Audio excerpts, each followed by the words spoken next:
الصلاة والسلام عليك يا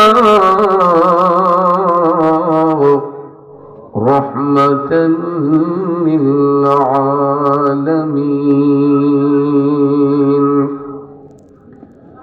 أعوذ بالله من الشيطان الرجيم. ببركة بسم الله الرحمن الرحيم. الحمد لوليه والصلاة والسلام على وليها. أما بعد، في شان حبيبه ومحبوبه ومعشوقه وآله وأهل بيته وشهداء محبته وأولياء أمته وعلماء أهل السنة والجماعة مخبرا وآمرا. فقد قال الله تعالى في عز وجل كلامه المجيد والفرقان الحميد. إن الله وملائكته يصلون على النبي يا أيها الذين آمنوا صلوا عليه وسلموا تسليما. اللهم صل سيدنا مولانا محمد وعلى آله مولانا। আকাশ বাতাস মুখরিত করেন, জবানটা ছেড়ে দিয়ে আরেকটু মহব্বতের আওয়াজে পড়ুন আল্লাহুম্মা সাল্লি সাইয়্যিদিনা মাওলানা মুহাম্মাদ ওয়া আলা সাইয়্যিদিনা মাওলানা।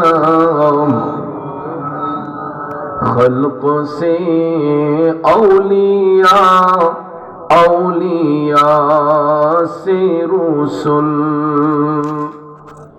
खल्क से औलिया, औलिया से रसूल और रसूलों से आला हमारा नबी।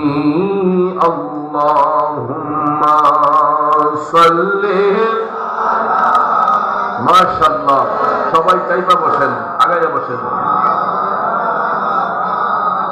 মুহাম্মাদ ওয়া আলা আলিহি সাইয়্যিদিনা মাওলানা।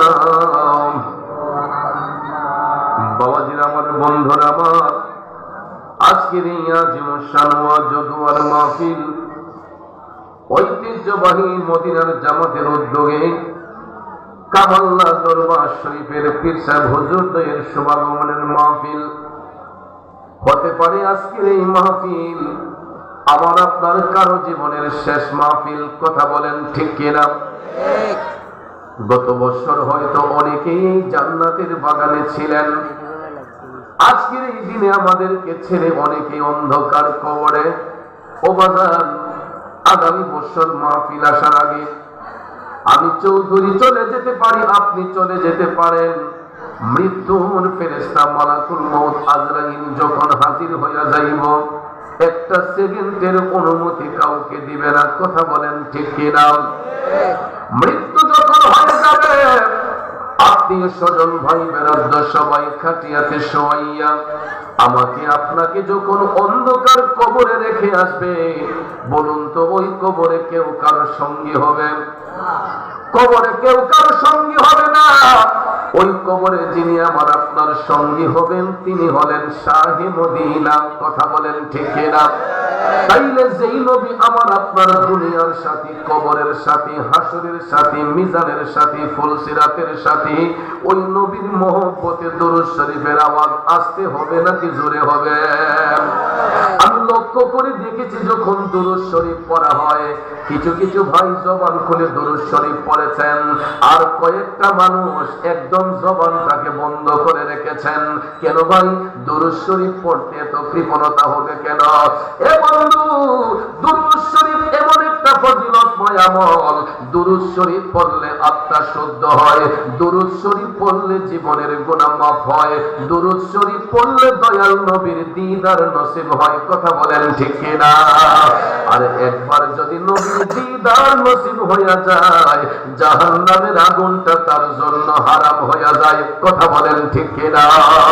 তাইলে বাবারা শুন, এবার জীবনের গুনাহ মাফ করার জন্য সবাই আপন আপন কালবের দিকে মুতাওয়াজ্জি হইয়া একটু দরদ মাখা কণ্ঠে আল্লাহ রাব্বুল আলামিনের জিকিরে মশগুল হইয়া যায়। সবাই জবানটা ছেড়ে আমার সাথে একটু জিকির করুন, হক লা ইলাহা ইল্লাল্লাহ, লা ইলাহা ইল্লাল্লাহ, জোরে লা ইলাহা ইল্লাল্লাহ, লা ইলাহা, আরো জোরে লা ইলাহা ইল্লাল্লাহ, লা ইলাহা ইল্লাল্লাহ, পড়িয়ে লা ইলাহা ইল্লাল্লাহ, লা ইলাহা,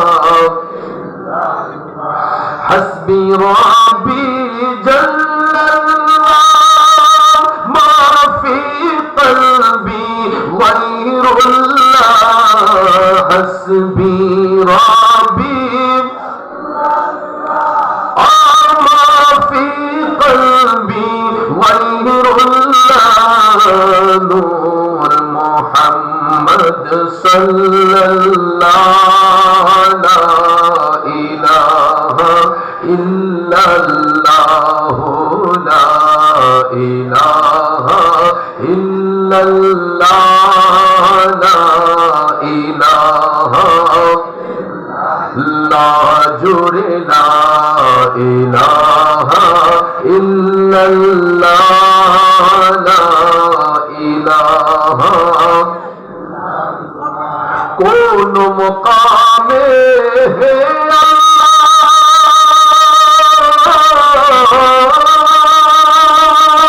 दोनों जहां में हे अल्लाह, जिस्मों में जामी हे अल्लाह, ला इलाहा इल्लल्लाह, ला इलाहा इल्लल्लाह, ला इलाहा, ला जुरे ला इलाहा, ला इलाहा,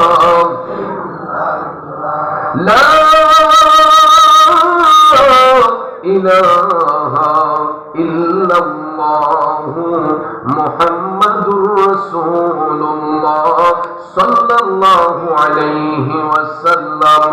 একটা জবান বন্ধ রাখবেন না, চিৎকার মেরে বলি আল্লাহু আকবার। আর একটু মায়ার সুরে বলি ইয়া রাসূলুল্লাহ। নবীর প্রেমিকেরা জবানটা ছেড়ে উচ্চ আওয়াজে সবাই বলুন ইয়া ওয়ালি আল্লাহ। বিসমিল্লাহির রহমানির রহিম।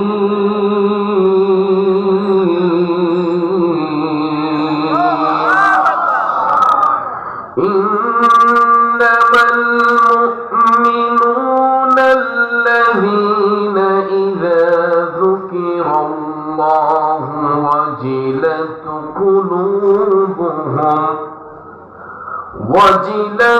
قلوبهم وإذا تليت عليهم آياته زادتهم إيمانا وعلى ربهم يتوكلون.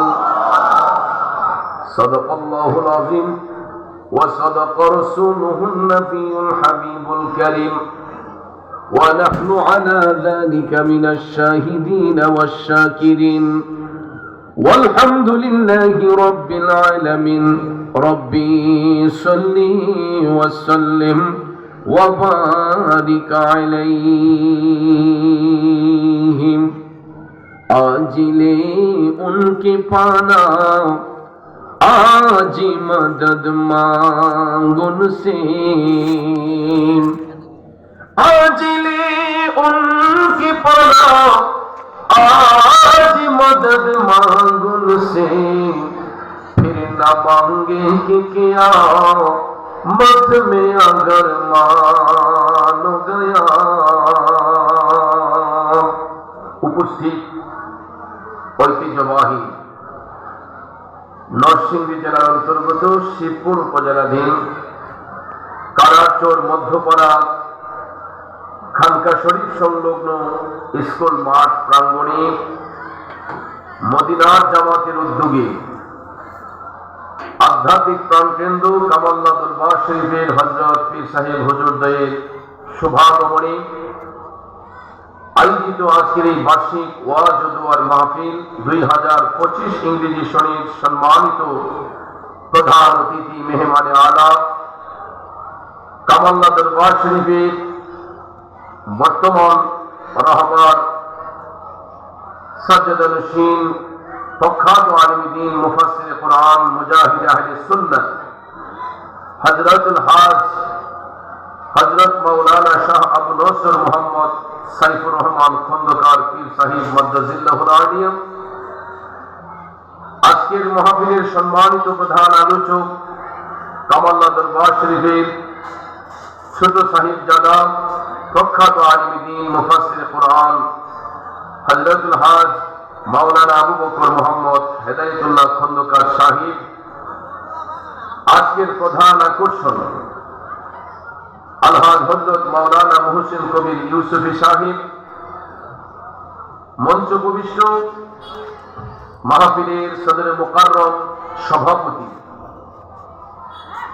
পত্র মাদ্রাসা ও ইতিমখানার সভাপতি আলহাজ মোহাম্মদ গোলাম সরওয়ার দুলাল ভূঁইয়া সাহেব, সিনিয়র সহসভাপতি জনাব মোহাম্মদ জাকারিয়া ভূঁইয়া সাহেব, সহসভাপতি মোহাম্মদ নুরুল ইসলাম সাহেব, বিশেষ করে অত্র মাহফিলের সাধারণ সম্পাদক, কোষাধ্যক্ষ, উদ্বোধক, বিশেষ অতিথিবৃন্দ সহ পোস্টারে যাদের নাম এসেছে প্রত্যেকের নাম নেওয়াটা বিশেষ প্রয়োজন। একাধিক নাম থাকার কারণে সবার নাম উল্লেখ করতে না পারলেও সবার প্রতি আন্তরিক স্নেহ শ্রদ্ধা ভালোবাসা রইল। সার্বিক তত্ত্বাবধানে হাফেজ হযরত মাওলানা মুহাম্মদুল্লাহ ভূঁইয়া সিদ্দিকী সাহেব সহ আমার শ্রদ্ধেয় মুরব্বিয়ানে কেরাম, যুবক ভাইয়েরা, ছাত্র ভাইয়েরা, পর্দানিশীন মা বোনেরা, সকলের প্রতি আবার আন্তরিক সালাম আসসালামু আলাইকুম ওয়া রাহমাতুল্লাহি ওয়া বারাকাতুহু। রব্বুল ইজ্জতের আলিশান দরবারে লাখো কোটি শুকর গুজার করার পর প্রিয় নবী সরকার দু আলম নূরে মুজাসসাম মুহাম্মদুর রাসূলুল্লাহ সাল্লাল্লাহু তাআলা আলাইহি ওয়াসাল্লামের শানে নাতে মুস্তাফা দুরুদে মুস্তাফা সাল্লাল্লাহু আলাইহি ওয়াসাল্লাম পরিবেশন করে আপনাদের খেদমতে মহাগ্রন্থ আল কোরআনুল কারীমের সূরাতুল আনফাল থেকে 2 নম্বর আয়াতে পাক তেলাওয়াত করেছি। খুব অল্প সময়ে আয়াতে পাকের মূল অর্থ তাফসীরের ভাষায় কিছু আলোচনা এসেছে, এইগুলো উপস্থাপন করে মিলাদ শরীফ হবে, জিকিরের তালিম হবে, পরিশেষে কামাল্লা দরবারের পীর সাহেব হুজুর এসে নসিহতপূর্ণ বয়ানের মাধ্যমে শেষ মোনাজাত পরিচালনা করবেন। আমরা শেষ মোনাজাত পর্যন্ত ধৈর্যের সহিত বসবো। আল্লাহ পাক যেন আমাদেরকে বসার সুযোগ দান করেন। আমরা সকলে বলি আমিন। প্রিয় ভাইয়ের আমার, পৃথিবীতে আল্লাহ সুবহানাহু ওয়া তাআলা যত জাতি সৃষ্টি করেছেন এরই মধ্যে জিন এবং মানব জাতিকে আল্লাহ তাআলা শ্রেষ্ঠত্ব দান করেছেন। কথা বলেন ঠিক কিনা? এই দুইটা জাতকে শ্রেষ্ঠত্ব দেওয়ার একটা মাত্র কারণ হলো ইল্লা লিয়াবুদুন, যাতে তারা আল্লাহর ইবাদত করে, আল্লাহর দাসত্ব করে। তাছাড়া পৃথিবীতে আমার আল্লাহ যা কিছু সৃষ্টি করে দিয়েছেন, সৃষ্টির সকল নিয়ামত আমার আল্লাহ জিন ইনসানের উপকারের জন্য দান করেছেন। ঠিক না বেঠি? এক্সাম্পল স্বরূপ বলা যায়, যেমন হাঁস, মুরগ, গরু, ছাগল, খাসি, দুম্বা, ভেড়া, এইগুলার সৃষ্টিকর্তাকে। অথচ আল্লাহ তাআলা হালাল করার কারণে আমরা এই পশুগুলার গলা কেটে জবাই করে তার থেকে রক্ত বের করে জীবন কেড়ে নিয়ে তার গোশত আমরা ভক্ষণ করি, যেহেতু শরীয়ত আমাদেরকে বৈধ করে দিয়েছে। ঠিক না ঠিক? তা আমরা একটা পশুর গলা থেকে রক্ত প্রবাহমান করে তার থেকে জীবন কেড়ে নিতে পারি, পুনরায় জীবন দেওয়ার শক্তি আমাদের আছে? কারো আছে? তাইলে এই ক্ষমতা একমাত্র কার? জোরে বলেন কার? এই জন্য আল্লাহ তাআলা বলেছেন ইখরিজুল হাইয়্যিতা মিনাল মাইয়্যিত, যে গো হাবিব আপনি বলে দিন আমি সেই আল্লাহ, আমি যাকে ইচ্ছা মারতে পারি, যাকে ইচ্ছা জীবন দিতে পারি। ক্ষমতা কার? এই জন্য কবি বলেছেন তুমি রাখো কি বা মারো, এই দয়া করো থাকিতে যেন তোমায় না ভুলি। ঠিক কিনা বলেন? আমার বাবাজিরা, বন্ধুরা, লম্বা চড়া কথা বলে আপনাদের মনোযোগ নষ্ট করব না।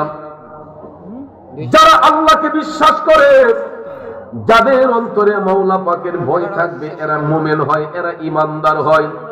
এই জন্য আল্লাহ রাব্বুল আলামিন বলতেছেন, ওই সমস্ত মুমিনদের পুরস্কারের কথা বলতে গিয়া আল্লাহ রাব্বুল আলামিন সূরা আনফালের 2 নম্বর আয়াতে পাকে ঘোষণা করেন, বিসমিল্লাহির রহমানির রহিম, ইন্নামাল মুমিনুনা আল্লাযীনা ইযা যুকিরাল্লাহু ওয়াজিলাত কুলুবুহুম। উচ্চস্বরে বলুন ঘোষণাটা কার? আল্লাহ রাব্বুল আলামিন বলতেছেন, নিশ্চয়ই মুমিন ব্যক্তিরা এরকমই হয়, যখন তাদের সামনে আল্লাহ পাকের নাম উচ্চারণ করা হয় তখন মুমিনদের অন্তরটা ভীত সন্ত্রস্ত হয়, তাদের অন্তরের মধ্যে আল্লাহর ভয় জাগ্রত হয়।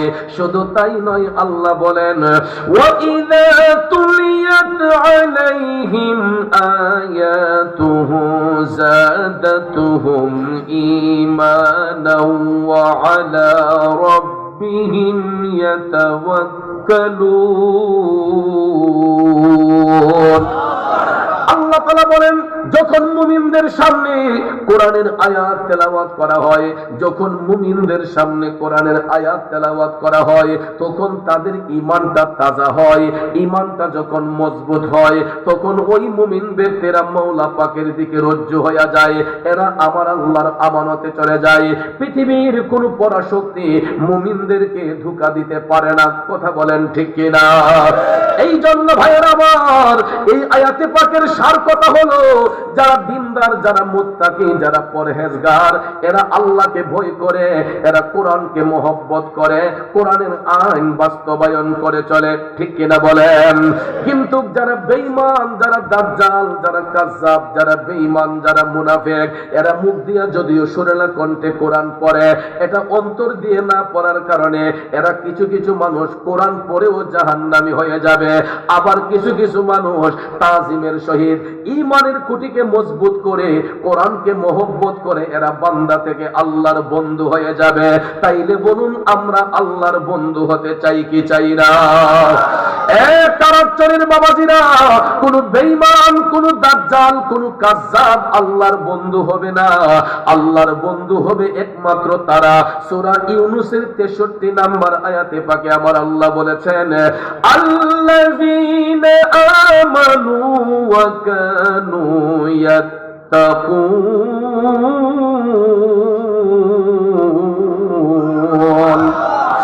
আল্লাহ বলে, যারা হবে ইমানদার, যারা হবে তাকওয়াবান, এরাই হবে আমি আল্লাহর ওলি, এরাই হবে আমার বন্ধু। এই জন্য বাজান আমার, ইমানদার ছাড়া আল্লাহর ওলি হওয়া যায় না, ইমানদার ছাড়া আল্লাহর বন্ধু হওয়া যায় না। লেবাস দিয়া কোনো ইমানদারি হয় না, দাড়ি টুপি জুব্বা কুর্তা দিয়া ইমানদারি হয় না। ইমানদার হবে সেই ব্যক্তি, যেই ব্যক্তি আল্লাহকে ভয় করবে, আল্লাহকে বিশ্বাস করবে, পরকালকে বিশ্বাস করবে, সাথে সাথে আল্লাহর হাবিব রাহমাতাল লিল আলামিন নবী মুহাম্মদুর রাসূলুল্লাহ সাল্লাল্লাহু আলাইহি ওয়াসাল্লামের উপর যার পূর্ণ আস্থা থাকবে, বিশ্বাস থাকবে, ওই ব্যক্তিরাই হবে মুমিন, ওই ব্যক্তিরা হবে ঈমানদার। আর যারা হবে ঈমানদার, এরাই হবে আল্লাহর বন্ধু, এরাই হবে আল্লাহর ওলি। তাইলে বলুন, আমরা ওলি হতে চাই কি চাই না? ভাইয়ের আমার, বন্ধুরা আমার, ওলি কিন্তু প্রকার আছে। সব ওলি কিন্তু আবার সমান নয়। ওলি সাধারণত দুই প্রকার। কয় প্রকার? ওলি সাধারণত দুই প্রকার। এক প্রকার হলো ওলিয়ে তাশরিঈ, আর এক প্রকার হলো ওলিয়ে তাকভিনী। ওলিয়ে তাশরিঈ বলা হয় তাদেরকে যারা হচ্ছে মাদারজাত ওলি, মায়ের গর্ভে থাকা অবস্থায় ওলির দপ্তরে যাদের নাম লেখা হয়, এদেরকে বলা হয় ওলিয়ে তাশরিঈ, যেটার মধ্যে অটল হচ্ছেন পিরানে পীর দস্তগীর হুজুর গাউসুল আজম আব্দুল কাদের জিলানী আল গিলানী আল বাগদাদী রাহমাতুল্লাহ আলাইহি। চিৎকার মেরে কন্যা সুবহানাল্লাহ।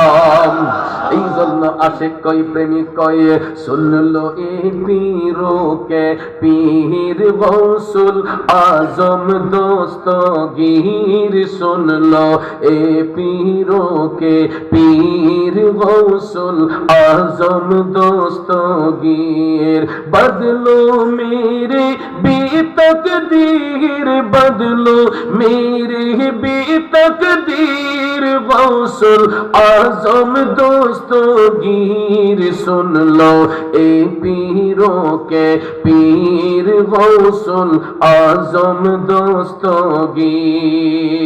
একটা জবানও বন্ধ রাখবেন না, চিৎকার মেরে বলি আল্লাহু আকবার। আমার কারাচরের বাবাজিরা, হুজুর গাউসে পাক আব্দুল কাদের জিলানী আল গিলানী আল বাগদাদীর জীবন ইতিহাস পড়ে দেখবেন, তিনি এমনিতেই কুতুবে রাব্বানী হন নাই, মাহবুবে সুবহানী হন নাই। তিনি এমন একজন রত্নগর্ভা মায়ের সন্তান, যার মায়ের চেহারা পৃথিবীর কোন পরপুরুষ দেখার সাধ্য হয় নাই। ঠিক কিনা বলেন? এমন একজন বাবার ঔরসে তিনি জন্মগ্রহণ করেছেন, যেই বাবার জীবনে কোনোদিন একটা মিথ্যা কথা বলেন নাই। ঠিক না ঠিক? আবু সালে মুসা জঙ্গি ছিলেন যার পিতা, উম্মুল খায়ের মা ফাতেমা ছিলেন যার মাতা। দুজন ছিলেন আল্লাহ নবীর প্রেমে উজালা, যেজন গৌসুল আজম সেজন বাগদাদওয়ালা, যেজন গৌসুল আজম সেজন বাগদাদওয়ালা। তার কাঁধে যার চরণ যুগল মদিনাওয়ালা, যেজন গৌসুল আজম সেজন বাগদাদওয়ালা। খারাপ লাগতেছে আমার বাবাজিরা, যেহেতু তরিকতের মাহফিল, আল্লাহর ওলিদের মোহব্বতের মাহফিল, এই জন্য ওলি প্রেমের কিছু কথা বলতেছি, খারাপ লাগবে বাবাজিরা। আমার বন্ধুরা আমার, ওলি সবাই হয় না, ইমানদার ছাড়া আল্লাহর বন্ধু হয় না। তো যেই কথাটা বলতে চেয়েছিলাম, গাউসে পাক আব্দুল কাদের জিলানী আল গিলানী, তিনি এমন একজন রত্নগর্ভা মায়ের সন্তান, যেই মায়ের চেহারা দেখবে দূরের কথা, গায়ের ওড়নাটা পর্যন্ত পৃথিবীর কোন পরপুরুষ দেখে। অথচ দেখেন আমাদের দেশে আব্দুল কাদের নামের লোক আসেনি, পাড়ায় পাড়ায় মহল্লায় মহল্লায় আব্দুল কাদের নামের লোকের অভাব নাই। আমাদের দেশের আব্দুল কাদিরের মাদেরকে যদি ফলো করেন, দেখবেন এরা হাট বাজারে যায়, এরা বেপর্দা হিসেবে রাস্তাঘাটে চলে, ঠিক নিও। আমার দেশের আব্দুল কাদিরের মারা রাস্তাঘাটে চলার সময় অন্য পুরুষের গায়ের সাথে ধাক্কা লাগে, গাড়িতে বসলে আরেকজনের শরীরের ধাক্কা লাগে, হাট বাজারে গেলে অন্য পুরুষের ধাক্কা লাগে, মার্কেটের মধ্যে গেলে আমার দেশের আব্দুল কাদিরের মাদের চেহারা পর পুরুষে দেখে, ঠিক কিনা বলেন। কিন্তু জিলান দেশে যে আব্দুল কাদের জন্মগ্রহণ করেছিলেন, এমন একজন রত্ন মায়ের গর্ভের সন্তান, যেই মায়ের চেহারা দেখবে দূরের কথা, গায়ের উন্নাটা পর্যন্ত পৃথিবীর কোন পরপুরুষ দেখে নাই। বাজানো গ্রাম্য ভাষায় একটা কথা বলেন, বাবা ভালো তো ছেলে ভালো, মা ভালো তো জি, গাই ভালো তো বাছুর ভালো, দুধ ভালো তো ঘি। বাবা ভালো তো ছেলে ভালো, মা ভালো তো জি, গাই ভালো তো বাছুর ভালো, দুধ ভালো তো ঘি। বাজার নেককার সন্তান এমনিতে আসবে না, নেককার সন্তান এমনিতে আসবে না। নেককার সন্তান লাভ করতে হইলে আমাকে আপনাকে নেক আমল করতে হবে, এমনিতেই নেক সন্তান আসবে না। স্বামী এবং স্ত্রী আমার আল্লাহ জোড়া মিলাইয়া দিছে, পবিত্র বন্ধন, পবিত্র সম্পর্ক, কিন্তু স্বামী স্ত্রীর মিলনের পূর্বেও পবিত্রতা হাসিল দরকার আছে। বলেন তো এই সমাজের মধ্যে কয়টা স্বামী ওযু কইরা বিবির কাছে যায়? কয়জন বিবি ওযু সহকারে রাতে বিছানায় শুইতে যায়? 100-র মধ্যে 95টা বাদ পড়ে যাবে, ঠিক না বেজি? 100-র মধ্যে 95টা বাদ পড়ে যাবে। যুবক বন্ধুরা আমার, বাবাজিরা, গভীর মনোযোগ। নেক সন্তান এমনিতে আসবে না। নেক সন্তান লাভ করতে গেলে আমাকে আপনাকে নেক কিছু কাজ করতে হবে, ভালো কাজ করতে হবে। বাজানো আমরা অলসতার মধ্যে পড়িয়া অনেক সময় আমরা অনেক গুরুত্বপূর্ণ সুন্নত গুলা বাদ দিয়ে দেই, অনেক ভালো ভালো আমল গুলা বাদ দিয়ে দেই। স্বামী এবং স্ত্রী যখন বিছানায় যাবে তার পূর্বে কিন্তু পবিত্রতা হাসিল দরকার। কেন জানেন নে? আত্মহুরু শাত্রুল ইমান, পবিত্রতা হইছে ইমানের অঙ্গ, পবিত্রতা হইছে ইমানের অঙ্গ। পবিত্র হাসিল কইরা স্বামী যখন তার আপন বিবির সঙ্গে মিলন করবে, আসমান জমিনের সমস্ত ফেরেশতারা আল্লাহর দরবারে আনন্দের জিকির করতে থাকে। এটা একটুখানি কথা না রে আব্বা, কারণ আমরা সন্তানগুলা যে দুনিয়াতে আসছি, আমরাও তো মা বাবার পবিত্র বন্ধনের মাধ্যমে আসছি, ঠিক কিনা বলেন? এটা হাসির কোনো বিষয় নয়, লজ্জার কোনো বিষয় নয়। পবিত্রতা হাসিল করে স্বামী যখন স্ত্রীর কাছে যাবে, স্ত্রী যখন স্বামীর কাছে যাবে, তাদের মধ্যে যখন মহব্বত হবে, ভালোবাসা হবে, আসমান জমিনের সমস্ত ফেরেশতারা আল্লাহর দরবারে তখন আনন্দের জিকির করতে থাকে।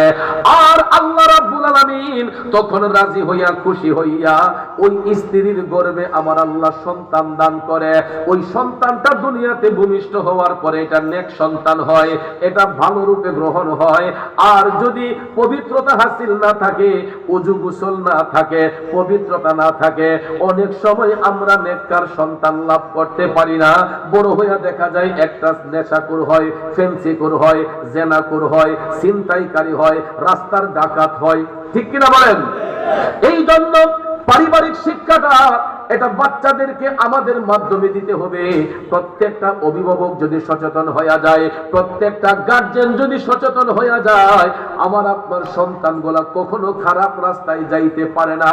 কারণ বাচ্চাগুলা হচ্ছে কাদা মাটির মতো। কিসের মতো? কাদা মাটি দিয়ে দেখবেন যা ইচ্ছা তাই বানানো যায়। আব্বা কথা কি মিথ্যা বলছি? কাদা মাটি গুলাই করলে দেখবেন আম ফল বানানো যায়, জাম ফল বানানো যায়, কাঁঠাল বানানো যায়, লিচি বানানো যায়, বেনানা বানানো যায়, আপেল বানানো যায়। ঠিক না ঠিক? কারণ অনেক ধরনের ফল ফলাদি কাঁচা মাটি দিয়ে গুলাই করে বানানো যায়। ঠিক তদ্রুপ আমাদের বাচ্চাগুলা হচ্ছে কাদা মাটির ন্যায়। আমরা ছোটবেলা থেকে তাদেরকে যেই দিকে ডাইভার্ট করব, বাচ্চাগুলা সেই দিকেই যাবে। তার এইম ইন লাইফ আমরা যেই দিকে নেব, তার লক্ষ্যে যেই দিকে যাবে, সে ওই দিকেই ডাইভার্ট হবে। এই জন্য প্রত্যেকটা পরিবারে অভিভাবক যদি সচেতন হয়ে যায়, গার্জেন যদি সচেতন হয়ে যায়, আমাদের ভবিষ্যৎ প্রজন্মগুলা ভালো হবে। নাইলে বর্তমান সমাজে যে একটা অবস্থা, প্রত্যেকটা ঘরে ঘরে অশান্তি, প্রত্যেকটা ঘরে ঘরে অশান্তি। বাবার কথা ছেলে মানে না, ছেলের কথা বাবা মানে না, মার কথা সন্তান মানে না, সন্তানের কথা মা মানে না। আছে না নাই? এইরকম পবিত্রতা হাসিল না থাকার কারণে আমাদের দেশের অনেক মারা দেখবেন একটা দুইটা বাচ্চা রাইখা পরকিয়া করে অন্য পুরুষের সঙ্গে চলে যায়। আছে না নাই? আরো জোরে কথা আছে না নাই? এ বন্ধুরা, আমার বাবাজিরা, হুজুর আব্দুল কাদের জিলানী আল গিলানী আল বাগদাদী এমন একজন মায়ের গর্ভে তিনি আসলেন, যেই মায়ের জীবনে কোনোদিন মিথ্যা বলেন নাই, যেই মা বিনা ওজরে একটা দিন এক ওয়াক্ত নামাজ কাজা করেন নাই, একটা মুহূর্ত কোরআন শরীফ তেলাওয়াত বন্ধ দেন নাই। যার কারণে উনার পেটের সন্তান হুজুর গাউসে পাক আব্দুল কাদের জিলানী আল গিলানী মায়ের ভবে আয়েশা, মা যখন কোরআন তেলাওয়াত করতেছেন, তিনি রূহানি জগতেই মায়ের গর্ভ থেকে 18 পারা কোরআন শরীফ টুটস্থ কণ্ঠস্থ মুখস্থ করে দুনিয়ার মধ্যে জন্মগ্রহণ করেছেন। ঠিক কিনা বলেন? তার আগে দেখেন আমার গাউসে পাকের কারামত। মায়ের গর্ভে থাকা অবস্থায় তিনি কেমনে আল্লাহর ওলি, তিনি কেমনে আল্লাহর বন্ধু। কিতাবের নাম হচ্ছে বাহাজাতুল আসরার, কিতাবের নাম হচ্ছে বাহাজাতুল আসরার। ওই কিতাবের মধ্যে ওয়াকিয়াটা আসছে বাজার, আমার গাউসে পাক আব্দুল কাদের জিলানী যখন মায়ের গর্ভে, হঠাৎ করে একদিন ওনার বাবা আবু সালে মুসা জঙ্গি সফররত অবস্থায় বের হলেন। যেমন আমরাও মাঝে মধ্যে সফর করি না? যেমন আমি হবিগঞ্জ থেকে নরসিংদীতে এসেছি, সিলেট হবিগঞ্জ থেকে নরসিংদীতে এসেছি। আমিও তো আমার বিবি বাচ্চাকে আল্লাহর আমানতে রেখে আসছি। কথা বলেন ঠিক না? এরকম ভাবে আপনারা যখন বিভিন্ন জায়গায় সফরে যান, আপনাদের বিবি বাচ্চাকে আল্লাহর আমানতে রেখে যান না? অনেক সময় দেখা যায় বাড়িতে পুরুষ শূন্য হলে, বাড়ির মধ্যে পুরুষ শূন্য হলে দেখবেন কোন কোন বাসা বাড়ির মধ্যে ভিক্ষুকের ছদ্মবেশ নিয়ে অনেক বাসা বাড়ির মধ্যে ছিনতাই হয়। গ্রাম অঞ্চলে যদিও নিরাপদ, শহরে বন্দরে অনেক বাসা বাড়ির মধ্যে দেখবেন ভিক্ষুকের ছদ্মবেশ নিয়ে অনেক মা বোনদের ইজ্জত নষ্ট করা হয়, অনেক ঘরের মধ্যে চুরি ডাকাতি হয়। যুবক বাবাজিরা, আমার মুরব্বী বাবাজিরা, গাউসে পাক মায়ের গর্ভে ওনার বাবা আবু সালে মুসা জঙ্গি সফররত অবস্থায় বের হলেন। বাড়ির মধ্যে কোনো পুরুষ লোক নাই, একবারে পুরুষ শূন্য বাড়ি। হঠাৎ করে দেখা যায় গাউসে পাকের বাড়ির সামনে ভিক্ষুক আয়েশা দরজার মধ্যে কড়া নাড়াচ্ছে, ভিতরে কেউ আসেননি, আমাকে কিছু ভিক্ষা প্রদান করেন। আবার আপনার দরজার সামনে ভিক্ষুক আসে না? অনেক সময় কাজের ঝামেলা হলে আমরা বলি আল্লাহর রাস্তে ক্ষমা করেন, এখন চলে যান, বলি না? ভাইয়েরা আমার, ভিক্ষুক দরজার মধ্যে কড়া নাড়াচ্ছে, ভিতরে কেউ আসেননি, আমাকে কিছু ভিক্ষা প্রদান করেন। এমন সময় বাজানো ভিতর থেকে একজন খাদেমা মহিলা আওয়াজ দিলেন, আল্লাহর হস্তে ক্ষমা করেন, আমাদের বাড়ির মধ্যে কোনো পুরুষ লোক নাই। কি নাই? আল্লাহর হস্তে ক্ষমা করেন, আমাদের বাড়ির মধ্যে পুরুষ লোক নাই। এই কথাটা যখন ভিক্ষুক জানতে পারলো, সাথে সাথে তার নজরটা খারাপ হয়ে গেছে। জোরে কোন নাউজুবিল্লাহ। যে আবু সালে মুসা জঙ্গির স্ত্রীকে এই পর্যন্ত পৃথিবীর কেউ দেখে নাই। আজকে যেই সুযোগ পাইলাম, এই সুযোগে আমি আবু সালে মুসা জঙ্গির স্ত্রীর চেহারাটা দেখে নেব। জোরে কোন নাউজুবিল্লাহ। আপনারা বলেন, ইজ্জতের মালিক কে? আল্লাহ। সম্মানের মালিক কে? আল্লাহ। এ বন্ধু, আল্লাহ রাব্বুল আলামিন সূরা আল ইমরানে বলেছেন, ওয়া তুইজ্জু মান তাশাউ ওয়া তুযিল্লু মান তাশাউ বিয়াদিকাল খাইর।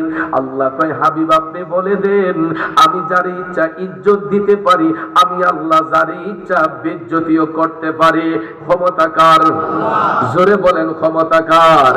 এ কারার চোরের বাবাজিরা গো,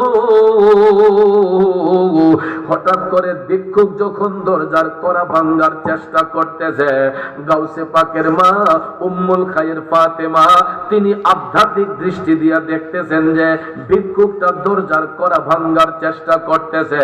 তখন তিনি টপ টপ করে চোখের পানি ছাইরা কান্না শুরু করে দিলেন, মৌলাজি তোমার রহিম নামটি থাকিতে আমি পাপী ডহিবা যাইতাম নি। ও মৌলাজি তোমার রহিম নামটি থাকিতে আমি পাপী ডহিবা যাইতাম নি। করিম রহিম নামটি তোমার আল্লাহ কাদের গুণী আমি পাপী ডহিবা যাইতাম নি। টপ টপ করে চোখের পানি ছাইরা মা উম্মুল খায়ের ফাতেমা তিনি কান্না করে আমার আল্লাহর ডাক দিয়ে বলতেছে, আল্লাহ এই ভিক্ষুকের অত্যাচার থেকে আমি ফাতেমার ইজ্জত তুমি রক্ষা করো। আল্লাহ গো, বাড়ির মধ্যে তো কোনো পুরুষ লোক নাই, পুরুষ শূন্য বাড়ি। আল্লাহ এই ভিক্ষুকের অত্যাচার থেকে আমি ফাতেমার ইজ্জত তুমি রক্ষা করো। এই বলিয়া গাউসে পাকের মা টপ টপ করে যখন চোখের পানি ছেড়ে তিনি কান্না শুরু করে দিলেন, আমার আল্লাহর কাছে ওই ডাক যাবে কি যাবে না? জোরে কোন যাবে কি যাবে না? আল্লাহর ওলিরা আবেদা সালেহারা যখন ডাক দেয়, সেই ডাক কি আমার আল্লাহ ফিরাইয়া দিতে পারে? কথা কোন পারে? এ ভাইয়ের আমার বন্ধুরা, আমার আল্লাহ গাউসে পাকের মায়ের ডাক শুনলেন, সঙ্গে সঙ্গে এটা মওলা পাকের দরবারে কবুল হয়ে গেছে। আমার আল্লাহ ভিক্ষুকের অত্যাচার থেকে বাঁচার জন্য সাথে সাথে ওই মায়ের গর্ভ থেকে হুজুর আব্দুল কাদের জিলানীর রূহটাকে আমার আল্লাহ বের করাইয়া ওই রূহটাকে আমার আল্লাহ বাগের সুরত ধারণ করাইয়া দিছে। আল্লাহ চাইলে পারে কি পারে না? কথা বলেন, পারে কি পারে না? এ বন্ধু, গভীর মনোযোগ, মনোযোগ। আমার আল্লাহ হুজুর গাউসে পাকের রূহটাকে মায়ের গর্ভ থেকে বের করাইয়া ওই রূহটাকে বাগের সুরত ধারণ করাইয়া ভিক্ষুকরে একটা থাবা দেওয়াইলেন। ভিক্ষুক একটা দৌড় দেয়া বাড়ির সীমানা ছাইরা পলাইয়া গেছে।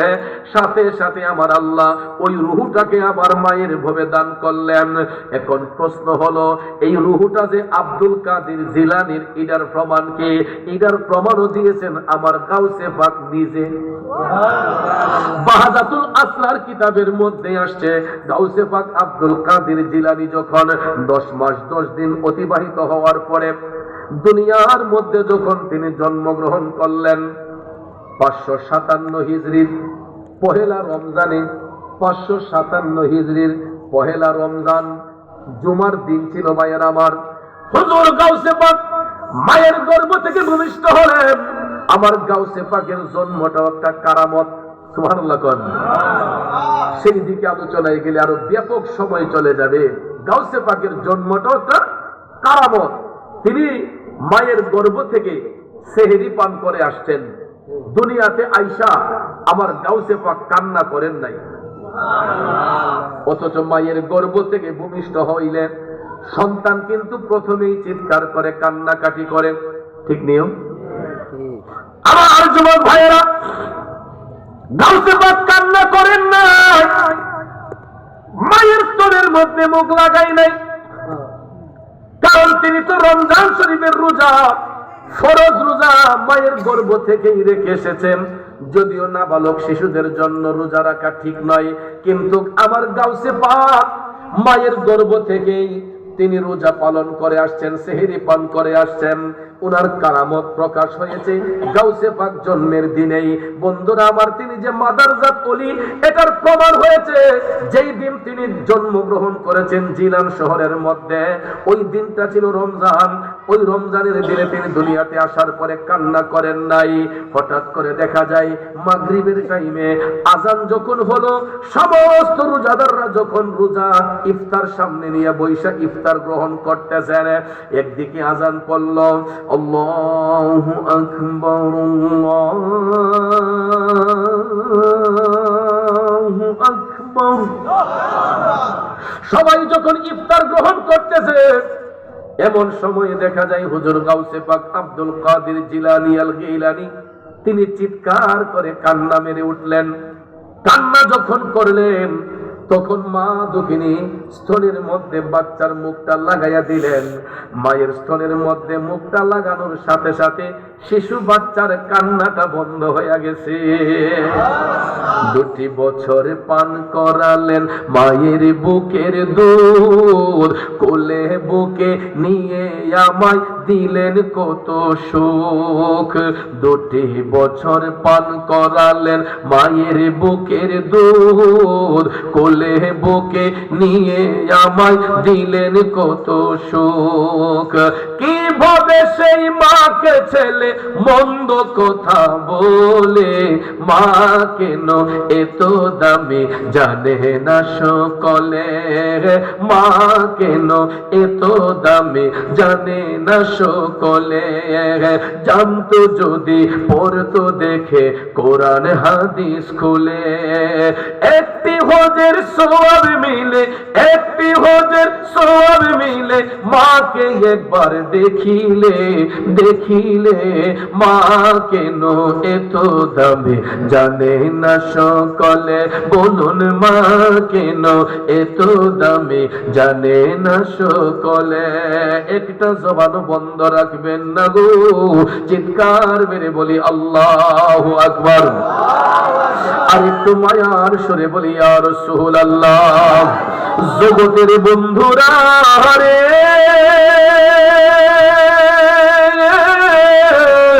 ও কারাচরের বাবাজিরা গো, আমার সম্মানিত মা বোনরা যারা শুনছেন, বলতেছিলাম কে আমার গাউসে পাক জন্মগ্রহণ করার পরে কান্না করে নাই।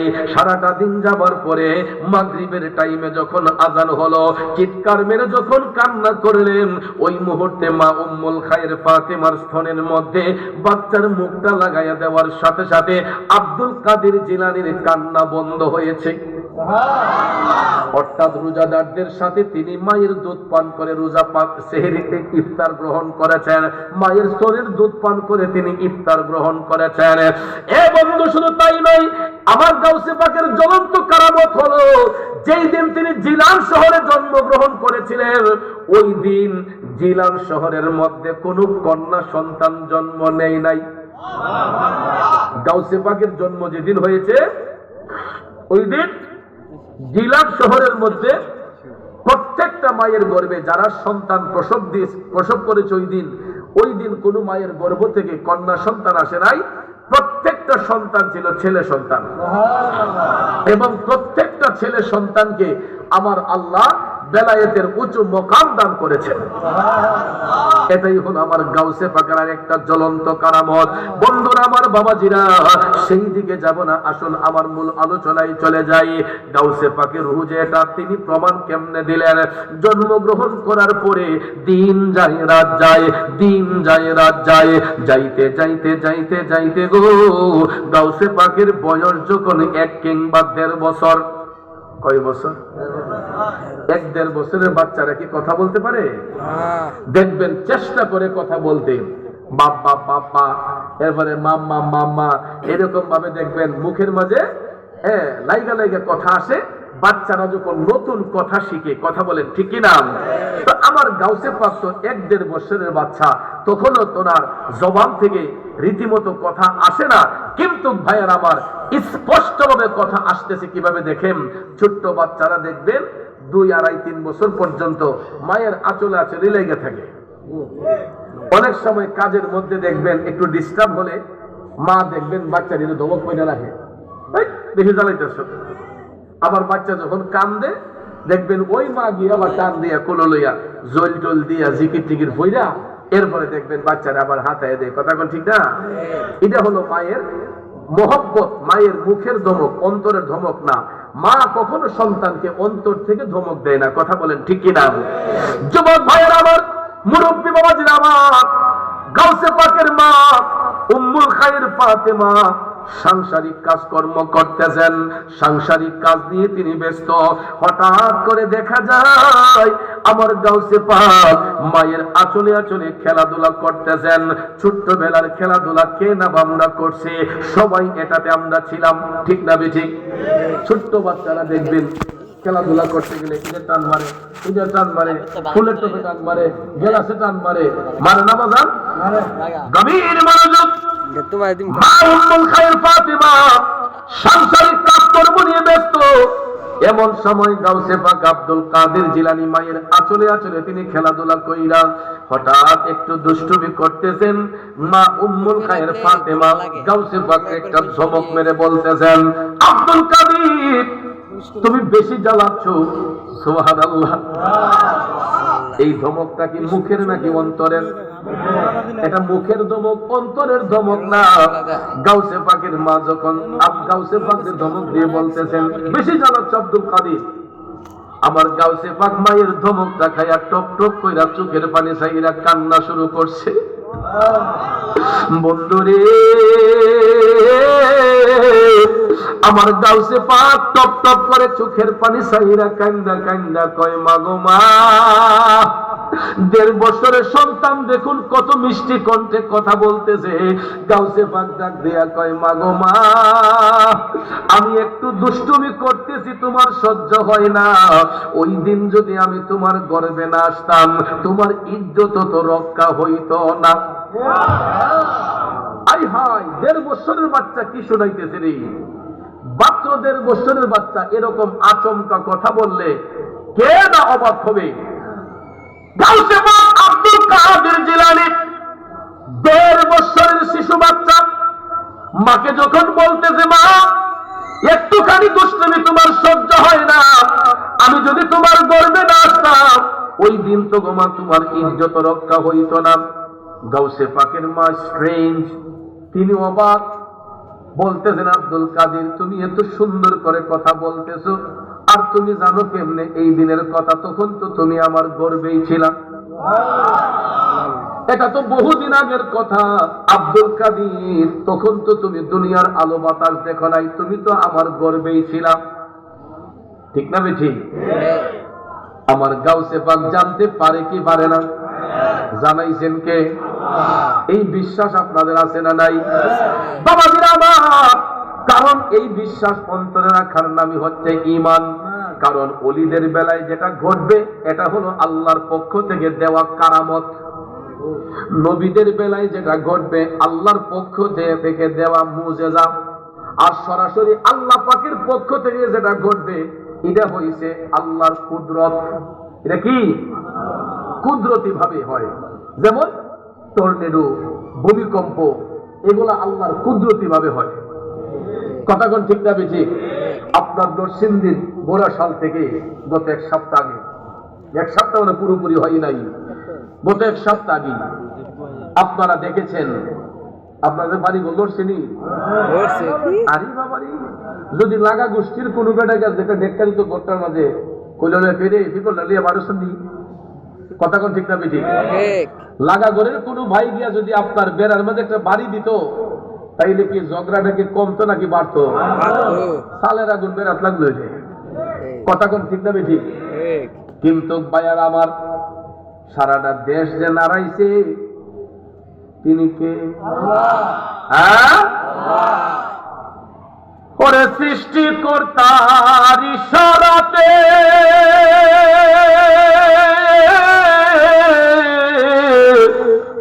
যেতে হবে মাটির নিচেতে,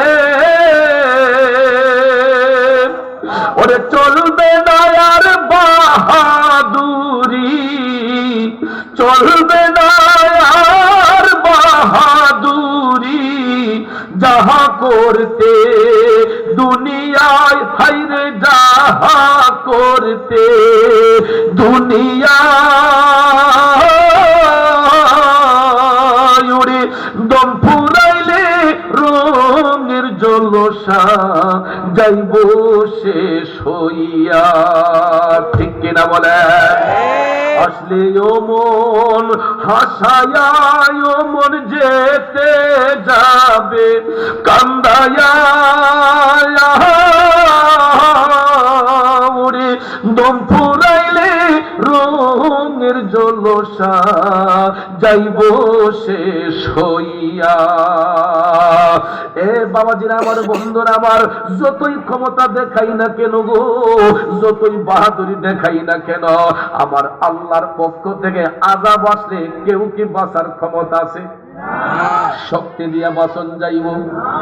সামান্য একটু ইশারা আল্লাহ দিছে, রেড সিগন্যাল দিছে, দেওয়াতে দেখা যায়। এগুলো তো জায়গায় জায়গায় এখন সিসি ক্যামেরা আছে, ঠিক না? রুমের ভিতরে অনেকে সিসি লাগাইয়া রাখছে। তো এই সিসি ফুটেজ গুলো আস্তে আস্তে বের হয়েছে। কোন কোন জায়গায় দেখলাম বাবা সন্তানকে ডাকার সময় পাই নাই, মা সন্তানকে ডাক দেওয়ার সময় পাই না। সবাই নিজের জান রক্ষার জন্য, সবাই নিজের জীবন বাঁচানোর জন্য কেমনে বিল্ডিং থেকে দৌড় দিয়া নিচে নামবে, কে ঘরের ছাদের মধ্যে উঠবে। এই দেখেন সামান্য একটু রেড সিগন্যাল আল্লাহ দিছে, ভূমিকম্প। এই একটু ভূমিকম্প দেওয়ার কারণে বাবা সন্তানরে খুঁজে নাই, সন্তান বাবারে খুঁজে নাই। ঠান্ডা হইছে পরে না, আমার ফুটটা কই রে, আমার জিটা কই রে। কিন্তু যখন ভূমিকম্প দিয়ে তছনছ করছে তখন কিন্তু সবারই নাই এর গোড়ায় মুসরা আসছে। কথা বলেন ঠিক না? ঠিক। কেমনে জীবনটারে বাঁচাইবো এই টেনশন ছিল। কথা বলেন ঠিক না? এই জন্য ভাইয়ের আমার, আল্লাহ পাকের পক্ষ থেকে যেটা ঘটে যায় এটা হলো কুদরতি ভাবে ঘটে, এটা আল্লাহর কুদরত। নবীদের বেলায় আশ্চর্যজনক যেই বিষয় ঘটে এটাকে বলা হয় মুজিজা, আর ওলিদের বেলায় যেটা প্রকাশ পায় এটা হলো কারামত। আর এই কারামত আল্লাহর পক্ষ থেকে দান করা হয় আল্লাহর বন্ধুদেরকে, সালেহীন বান্দাদেরকে। কথা বলেন ঠিক কিনা? বন্ধুরে, কথায় কথা লম্বা হয়ে যাবে, সেই দিকে আমি যাব না। যেটা বলতে চেয়েছিলাম, মা ডাকবে কই আব্দুল কাদির, এটা তো বহুদিন আগের কথা। যখন এই ঘটনা ঘটছিল তখন তো তুমি দুনিয়ার আলো বাতাস দেখো নাই, তুমি তো তখন আমার গর্বে ছিলা। আব্দুল কাদির তুমি এটা জানো কেমনে? গাউসে পাক ডাকবে কই মা,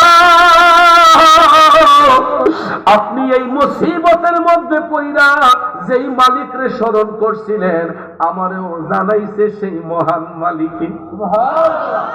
দয়াল আল্লাহ রে, কি নাম জপলে পাবো তোমারে, দয়াল আল্লাহ রে, কি নাম জপলে পাবো তোমারে। বন্ধু আমি যেই কথাটা বলতেছিলাম, গাউসে পাক আব্দুল কাদের জিলানী আল গিলানী শিশু বাচ্চা ডাক দেয়া কয়, মা আমার বাবা মুসা জঙ্গি যেই দিন বাড়িতে ছিলেন না, আমাদের বাড়িতে ভিক্ষুক আসছিল ভিক্ষা নেওয়ার জন্য। ওই ভিক্ষুক যখন জানতে পারলো বাড়িতে পুরুষ লোক নাই, তখন ভিক্ষুকের নজর খারাপ হয়ে গেছিল। ভিক্ষুক ঘরের দরজা ভাঙা ঘরে ঢোকার চেষ্টা করছিল।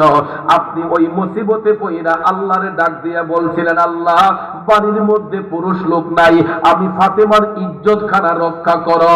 মাগো মায়া, আপনার এই ডাকটা ভুল ছিল, পুরুষ লোক ওই বাড়ির মধ্যে ছিল গো মা। আমি আব্দুল কাদিরের বডিটা যদিও ছিল না, আমি আব্দুল কাদিরের রুহুটা ওই বাড়ির মধ্যে ছিল। মা, আমি জিসিম নিয়ে আসছি নাই, আমার জিসিম ছিল না, কিন্তু আমার রুহুটা ওই বাড়িতে আপনার গর্বে ছিল। আর ওই রুহুটা তো আমার আল্লাহ পুরুষ দেহে দান করবে, যার নাম হবে আব্দুল কাদির। কথা বল ঠিক না বেঠিক? ভাইয়ের আমার, বন্ধুরা আমার, গাউসে পাক ডাক দিয়ে বলতেছে, মা ওই রুহুটাই আপনার সন্তান আমি আব্দুল কাদিরের, যেটাকে আমার আল্লাহ বাগের সুরত ধারণ করাইয়া আপনি মায়ের ইজ্জত রক্ষার জন্য ভিক্ষুকরে খাবার দেওয়াইছিল। তখন মায়ের মনে হলো, আসলে তো ঠিক, আমি তো তখন দেখেছিলাম কোথা থেকে যেন একটা বাঘ এসে ভিক্ষুকরে দৌড়ানি দিয়া আবার মুহূর্তের মধ্যে উদয় হয়ে গেছে। গাউসে পাক ডাক দিয়া কয়, মা এটা ছিল আমি আব্দুল কাদিরের রুহু গো মা, এটাই ছিল আপনার সন্তান আমি আব্দুল কাদিরের রুহু। আপনার ইজ্জত রক্ষার জন্য আল্লাহ তাআলা ওই রুহুটাকে বাঘের সুরত ধারণ করাইছিল। জুড়ে কি আল্লাহু আকবার বলা যাবে না? এখন গাউসে পাক যে মাদারজাত ওলি, এতে আর কোনো সন্দেহ আসেনি। বাবাজিরা আমার, বন্ধুরা আমার, এই জন্য সব ওলির সমান স্তর নয়। কারণ স্কুল কলেজ ইউনিভার্সিটির মধ্যে দেখবেন শিক্ষকের অভাব নাই, সব শিক্ষক সম্মানের অধিকারী, মর্যাদার দিক দিয়ে কি সবাই সমান? ক্যাটাগরি আছে না? স্কুল কলেজ ইউনিভার্সিটি মাদ্রাসায় দেখবেন অনেক শিক্ষক আছেন, সবাই সম্মানের অধিকারী, কিন্তু মর্যাদার দিক দিয়ে সবাই এক সমান নয়। ক্লাসিফিকেশন আছে, একজন প্রিন্সিপাল, একজন ভাইস প্রিন্সিপাল, একজন সিনিয়র শিক্ষক, একজন জুনিয়র শিক্ষক, এরকম ভাবে ক্যাটাগরি আছে, কিন্তু সবাই সম্মানিত। ঠিক না ঠিক? যেমন আজকের মাহফিলের মধ্যে দেখবেন সমস্ত আলেম ওলামা যাদের নাম এখানে আছে, সবাই কিন্তু সম্মানিত। ঠিক না ঠিক? কিন্তু মর্যাদার দিক দিয়ে কি সবাই সমান? একজন প্রধান অতিথি, একজন প্রধান মেহমান, একজন প্রধান বক্তা, একজন বিশেষ বক্তা, অথচ সব ভদ্রলোক সম্মানের অধিকারী। মর্যাদার দিক দিয়ে একটা ক্লাসিফিকেশন আছে। আল্লাহর ওলিদের বেলায় সেম থিং, সব ওলির এক সমান স্তর নয়, ওলির মধ্যে প্রকার আছে বাজান। কেউ কেউ হচ্ছেন মাদারজাত ওলি, আবার কেউ কেউ নেক আমলের মাধ্যমে তাকওয়ার কোটি মজবুত করার মাধ্যমে তারা বেলায়েতের মাকাম হাসিল করেন। যাক, আমি সেই দিকে গেলে কথা লম্বা হবে। গাউসে পাক আব্দুল কাদের জিলানী আল গিলানীর কথাই বলেছিলাম, শিশুকালে মায়ের গর্ভে থাকা অবস্থায় তিনি কারামত প্রকাশ করেছেন। তারপরে দুনিয়াতে আসার পরে শৈশবে 3-4 বছরের যুবক যখন গাউসে পাক, তখনও ওনার কারামত প্রকাশ হয়েছে। 3-4 বছর বয়সে কারামত প্রকাশ হয়েছে। সর্বশেষে আমার গাউসে পাকের যখন 12 বছর কমপ্লিট, একটা ছেলে একটা মেয়ে যখন 12 বছর হয়, তখন তারা সাবালক সাবালিকা হয়, বালেগ হয়। কথা কোন ঠিক না? তার আগ পর্যন্ত এই সময়টাকে শিশুকাল বলা হয়। তারপরে 12 বছর যখন পার হয়, 20 বছর পর্যন্ত আমাদের আরেকটা জীবন হয়, এটা কিশোর জীবন। এটাতে বলা হয় কি? কিশোর কাল। এরপরে 20 বছর থেকে 40 বছর পর্যন্ত আমাদের আরেকটা কাল হচ্ছে যৌবন কাল। 40-এর পরে আমাদের আরেকটা কাল অতিবাহিত হয়, এটাকে বলা হয় বৃদ্ধকাল। কি কাল? বৃদ্ধকাল। তো ভাইয়েরা আমার, শিশুকালে বাচ্চাগুলো অবুঝ থাকে, শিশুকালে বাচ্চাগুলো অবুঝ থাকে, তারা একটা অন্যায় করলো অন্যায় না, অপরাধ করলো অপরাধ না। কথা বলেন ঠিক না? তো 12 বছর পর্যন্ত বাচ্চাগুলা নাবালক থাকে, অবুঝ থাকে, এরা অপরাধ করলো এটা ধর্তব্য হয় না। কিন্তু 12 বছর যখন প্লাস হয়, 12 বছর যখন ওভার হয়, নারী পুরুষ সবাই সাবালক হয়, ওই মুহূর্তে আমাদের 3 ধরনের নফসানিয়ত আছে। কয় ধরনের? 3 ধরনের নফসানিয়ত আছে বাজান। একটা নফসের নাম হচ্ছে নফসে লাওয়ামা, একটা নফসের নাম হচ্ছে নফসে মুতমাইন্না, আর একটা নফসের নাম হচ্ছে নফসে আম্মারা।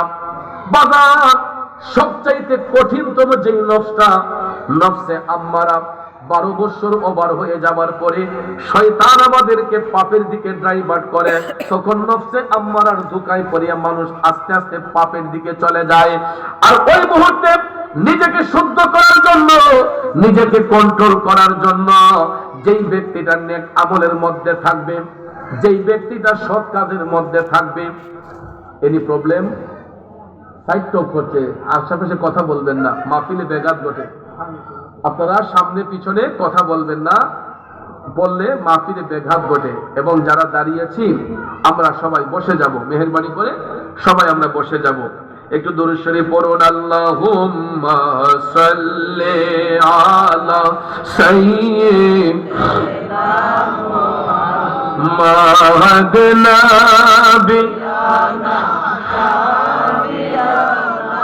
মাওলানা মুহাম্মদ নবিয়ানা মাওলানা মুহাম্মদ আল্লাহুম্মা সাল্লি আলা সাইয়্যিদিনা নবিয়ানা মাওলানা। আমার কারার চরের বাবাজিরা গভীর মনোযোগ। বলতেছিলাম কি, আমার গাউসে পাকের বয়স যখন 12 বছর ওভার হলো, তখনই তিনি ইলমে হাদিস, ইলমে ফিকহ, ইলমে তাফসীরের জ্ঞানে গুণান্বিত। আমরা 40 বছর বয়স হইল একটা হাদিস শরীফ মুখস্থ বলতে পারি না, কোরআন শরীফের একটা আয়াত তেলাওয়াত করতে পারি না।